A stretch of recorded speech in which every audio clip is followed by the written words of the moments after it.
Imaginary ఇదొక American supernatural horror film directed and produced by Jeff Wadlow. Plot ఏంటంటే Jessica తను ఉన్న ఫ్లాట్లో భయంకరమైన కలలు వస్తున్నాయని ఫ్లాట్ ఖాళీ చేసి తన చిన్ననాటి ఇంటికి తన కుటుంబంతో కలిసి తిరిగి వెళ్ళినప్పుడు ఆమె చిన్న సవితి కూతురు అలీస్ కి ఒక బొమ్మ బీర్ కనిపిస్తుంది.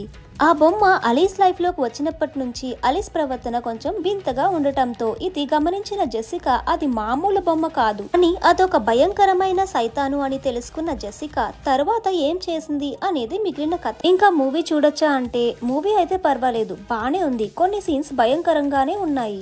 మూవీ ఫస్ట్ 25 మినిట్స్ చాలా బోరింగ్ గా ఉంటుంది. సినిమా అయితే అంత గొప్పగా లేదు కానీ ఒకసారి అయితే ట్రై చేయొచ్చు. ఎస్పెషల్లీ లాస్ట్ 30 మినిట్స్ బాగుంది మూవీ అయితే స్లోగానే ఉంటుంది.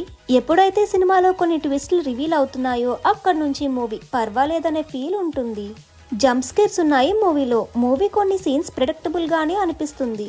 మూవీలో అయితే ఎలాంటి న్యూడ్ సీన్స్ లేవు, ఫ్యామిలీతో చూడొచ్చు. ఈ movie run time 1 hour 44 minutes ఉంటుంది. ఈ మూవీకి నా రేటింగ్ 2.5/5.